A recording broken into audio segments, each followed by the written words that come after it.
La bendición y la paz de Dios nuestro Padre y del Señor Jesucristo sea con todos ustedes. Continuamos con nuestro estudio del libro de Apocalipsis y hoy tenemos la tercera y última parte del capítulo 2, las cosas que son tiempo de la iglesia. La semana pasada, pues nos quedamos en la iglesia, en el mensaje a la iglesia Tiatira. Y hoy vamos a decir lo que el Señor le dice a esa iglesia. Vamos a ver Apocalipsis 2:19. Dice, yo conozco tus obras y amor y fe y servicio y tu paciencia y que tus obras postreras son más que las primeras. Aquí el Señor está comentando lo bueno y lo hace con el fin de edificar más a la iglesia. Él conocía las obras del pastor de esa iglesia, de Tiatira, y sabía que estaban basadas en el amor, en la fe, la paciencia y en el servicio. Pero también le reconoce que sus obras iban en aumento, o sea, crecían cada día. ¿Ve? Y aquí el Señor no solo se refiere a las obras como tales, sino más bien a la motivación y actitud que tenían para hacerlas. Y le señala que esas obras habían ido mejorando. El servicio al que el Señor alude es algo más que trabajo. Miren, servir representa comprensión, representa ternura, disponibilidad, atención. O sea, no es una actividad solamente. Porque miren, hacer mucho sin amor no es servicio, es vanagloria. Nosotros tenemos que estar enamorados de lo que hacemos, porque si no, lo único que queremos es lucirnos. Y esa no es la pretensión de este pastor aquí de esa iglesia. Entonces en Apocalipsis 2:20 le dice, pero tengo unas pocas cosas contra ti. Aquí ya viene el reproche, dice. ¿Toleras que esa mujer Jezabel que se dice profetiza enseñe y seduzca a mis siervos a fornicar y a comer cosas santificadas, sacrificadas a los ídolos? Aquí lo que está haciendo el Señor es reprocharle lo que está mal. Evidentemente en esa iglesia había una mujer cuyo nombre real pues obviamente no era Jezabel, pero su actitud y su obra sí lo eran. Por eso el Señor le da ese nombre. Recordemos que Jezabel fue la esposa del rey Acab, y Acab fue uno de los reyes de Israel. Esa mujer era una mujer pagana, dominante, manipuladora y quería controlarlo todo. Bueno, con decirles que usó a su marido para hacer su voluntad en Israel, la voluntad de ella. De hecho, lo que hizo en Israel fue directamente la obra del diablo. Introdujo en la nación la injusticia, la corrupción y la idolatría. Primeramente, ¿qué fue lo que hizo? Primeramente incitó al marido a la idolatría y luego a toda la nación. El culto a Baal, el diablo, a Astarot, que es actualmente el culto dirigido a María, entre muchos otros. Yo no estoy aquí para hacerle cariñitos a nadie. Yo estoy aquí para hablar las cosas como son. Y aquí está ese Astarot, es actualmente el culto que se dirige a la Virgen María. El problema era que el pastor toleraba a esa mujer en su obra de falsa enseñanza, en su falsa profecía y en su seducción dirigida a los fieles. A ellos los llevaba prácticas de pecado de las que habla primero a los Corintios 10:21, que dice, no pueden beber la copa del Señor y la copa de los demonios. No pueden participar de la mesa del Señor y de la mesa de los demonios. Esa mujer que era como Jezabel obraba con presunta autoridad y por tanto, como ella creía tener gran influencia en muchas personas, les ordenaba lo que quería. Y todo eso lo toleraba el pastor, que evidentemente no se daba cuenta de lo que estaba ocurriendo. Sinceramente, yo no sé qué estaría haciendo ese pastor si no estaba teniendo cuidado de su iglesia.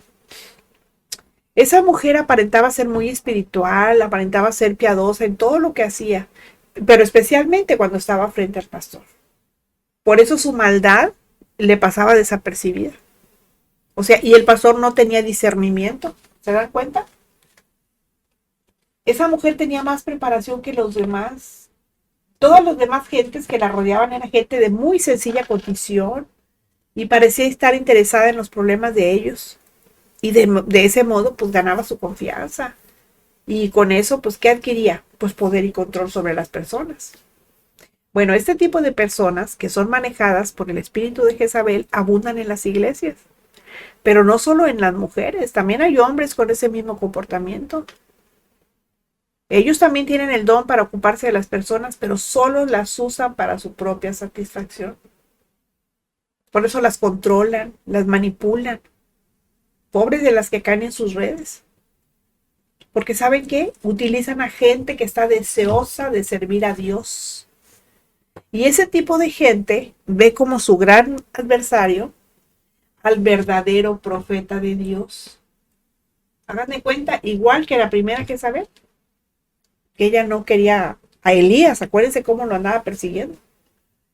Para esas personas, su adversario es aquella persona que representa la autoridad de Dios. A todo aquel que es delegado por Dios para dirigir una congregación o iglesia local, esos eran sus enemigos. Bueno, Apocalipsis 2:21 dice, y le he dado testimonio tiempo para que se arrepienta, pero no quiere arrepentirse de su fornicación. Obviamente está hablando aquí de fornicación espiritual. El Señor lo que está haciendo es informar al pastor de la iglesia que le dio oportunidad de que se arrepintiera del pecado de esa fornicación espiritual, pero que esa iglesia no ha obedecido. Las personas que tienen ese espíritu es muy difícil que se arrepientan, pero no es a causa del espíritu en sí, sino por la condición de su corazón que tiende al pecado, ya que el espíritu del diablo solo se aprovecha de esa condición de tener un corazón perverso de las personas que son como Jezabel. Muchas personas incautas le creen a ese espíritu que se hace pasar como que es parte de Dios. Por eso creen que tienen la verdad y que los demás están equivocados. Porque llegan a creer que es el mismo Espíritu Santo el que les está hablando y guiando y no se dan cuenta de que debido a que tienen un corazón perverso, no es la persona como tal.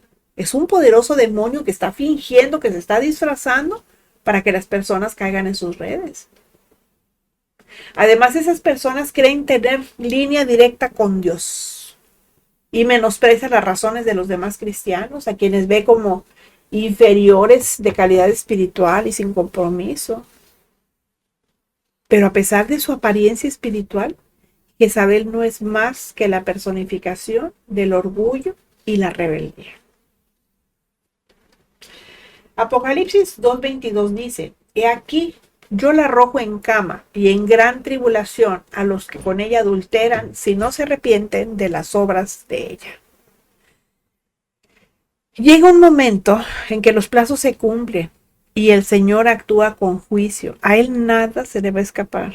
Podemos estar viendo muchas injusticias, podemos estar viendo muchas cosas que están mal y a lo mejor hasta nos desesperamos y decimos, Señor, ¿cuándo vas a acabar con esto?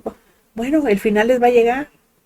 Al final, a toda persona que actúe bajo el espíritu de Jezabel va a ser castigada porque no es compatible con el Espíritu Santo ni su obra en la iglesia. Pero no solo ella, sino todos los que no se arrepienten y que acaban bajo sus garras. Y aquí, fíjense, hay un paralelismo muy concreto con la falsa iglesia romana, la que se llama católica. Pero ese término realmente no debería de ser usado en ella, porque católico significa universal, y universal fue la iglesia que Cristo formó. Pero la iglesia romana tiene muchas deidades que han sido tomadas y etiquetadas con nombres cristianos. Y la más conocida de ellas es la Virgen María. Y esto es idolatría. Y Dios aborrece la idolatría. Y lo que aborreció en el principio, lo sigue aborreciendo ahorita. Claro que todas las religiones del mundo tienen sus dioses. Solo el verdadero cristianismo no tiene a nadie. Tienen nada más a uno. En todo el mundo solo hay una mujer que ha matado a los profetas y esta es Jezabel. Y de igual manera, fíjense, a través de los siglos, muchos hijos de Dios han sufrido la muerte de mano de la iglesia romana. Nada más recuerden la Inquisición. Recuerden, a Tomás de Torquemada. Lean sobre su historia para que vean quién era Tomás de Torquemada. Fue el más grande inquisidor en la Edad Media. Esa iglesia insiste en que ella decide y juzga lo que es recto y trata de controlar la mente del hombre y no va a arrepentirse. Y al igual que la Jezabel de Tiatira, que es un tipo, digamos, de la iglesia de Roma, tampoco se va a arrepentir. Esta iglesia romana tampoco se va a arrepentir, pero será destruida por fuego. Apocalipsis 17, 15 y 16 dice, me dijo también, las aguas que has visto donde la ramera se sienta son pueblos, muchedumbres, naciones y lenguas.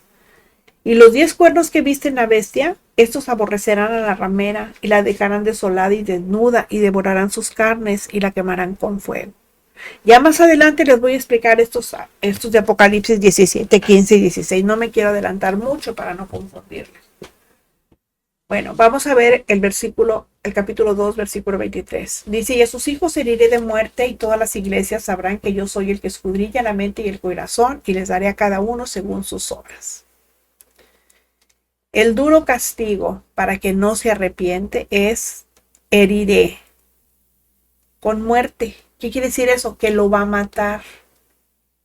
Y será una muerte terrible, va a ser una muerte pestilencial, como la que se describe en Ezequiel 33, 27, que dice, les dirás así ha dicho Jehová el Señor, vivo yo, que los que están en aquellos lugares asolados caerán a espada, y al que está sobre la faz del campo entregaré a las fieras para que lo devoren, y los que están en las fortalezas y en las cuevas de pestilencia morirán.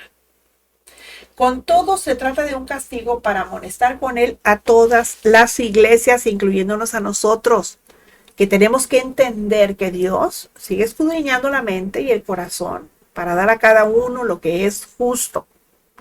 Salmos 7:9 en su parte B dice, porque el Dios justo prueba la mente y el corazón.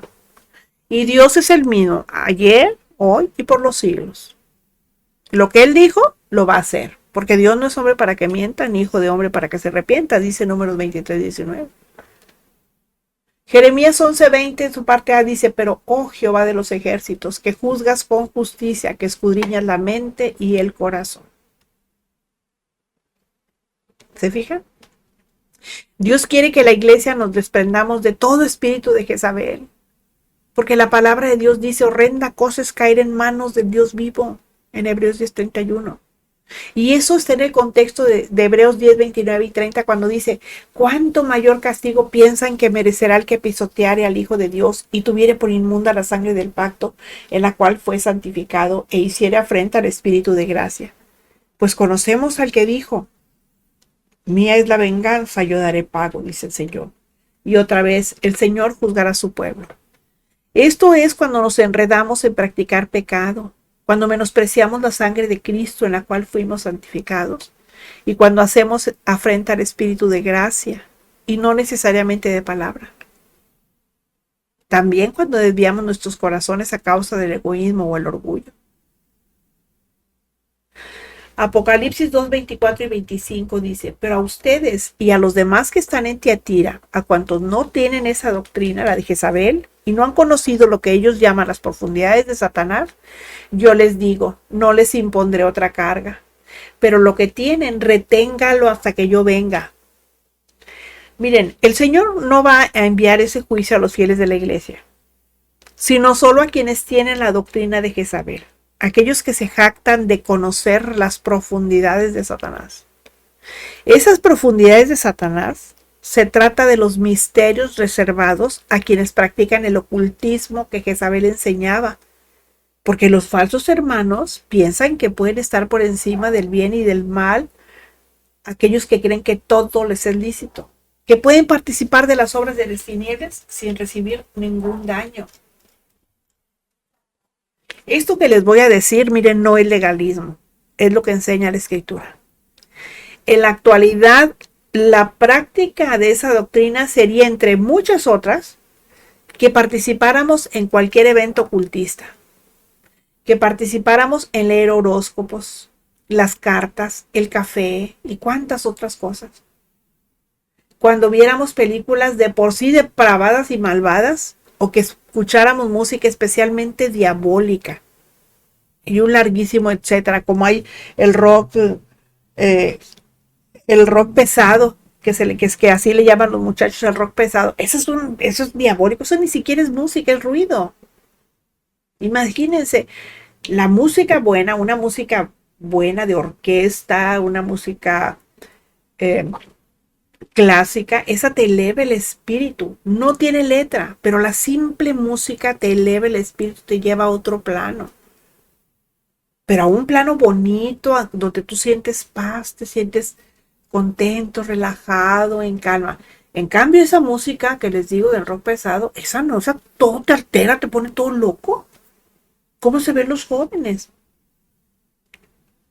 A muchos, fíjense, que piensan que están por encima de estas cosas, el diablo les toma ventaja, pero no se dan cuenta.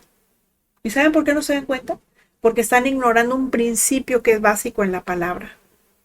Y ese principio lo encontramos en Efesios 5, 11 y 12, que dice: y no participes en las obras infructuosas de las tinieblas, sino más bien repréndelas, porque vergonzoso es aún hablar de lo que ellos hacen en secreto.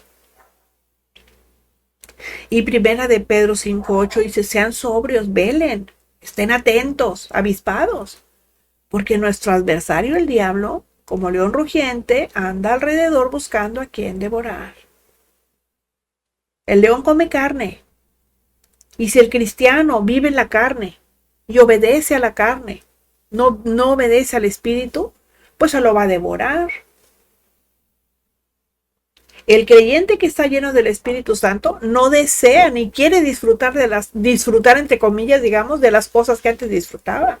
Ya no le divierte hacer cosas vacías y estériles, cosas que no le edifican.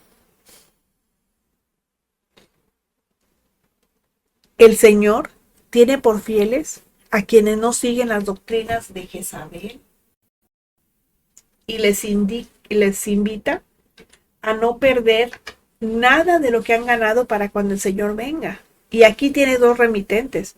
El mensaje va dirigido a los creyentes de Tiatira en particular, pero también a todos los creyentes vivos cuando el Señor vuelva. De hecho, la enseñanza es la misma. ¿Saben qué? Retengamos todo lo bueno, no lo perdamos para el día en que comparezcamos ante el Señor.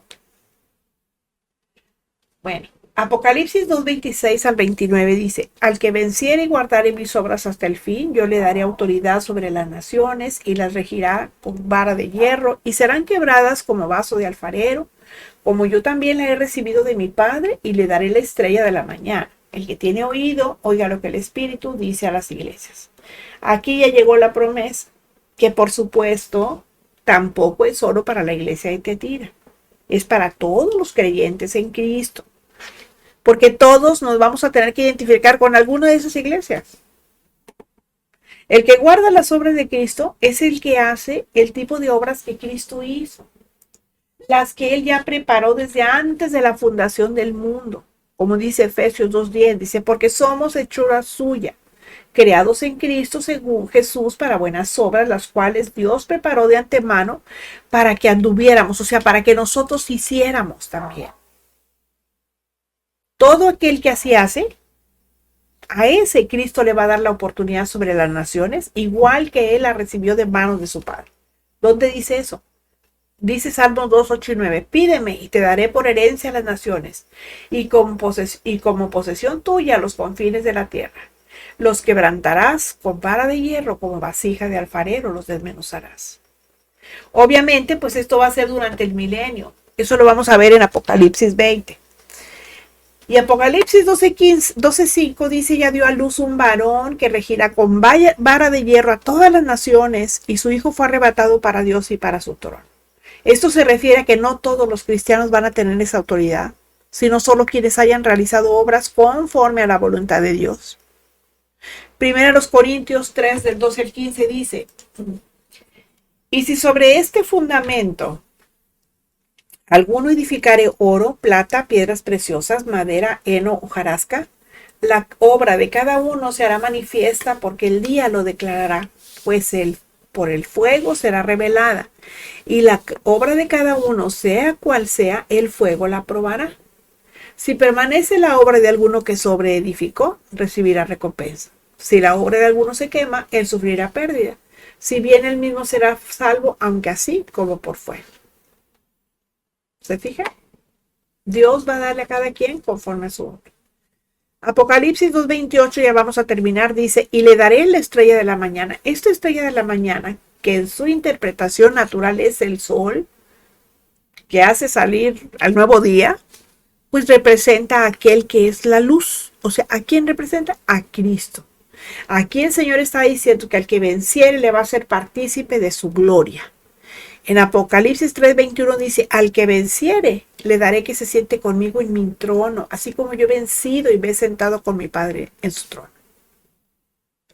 El último versículo del capítulo 2, versículo 29 dice, y el que tiene oído, oiga lo que el Espíritu dice a las iglesias. Una vez más, como si fuese un estribillo, este mensaje es para todos aquellos que oyen la voz del Espíritu Santo, que son los hijos de todos los tiempos, de las cosas que son la iglesia de Cristo. Hemos terminado el capítulo 2. Si les edificó, les pido, les ruego que por favor me regalen un like. Necesitamos hacer viral este estudio. Necesitamos que más personas lo vean. Ustedes y yo tenemos que pensar que son los últimos tiempos y la palabra de Dios tiene que ser compartida.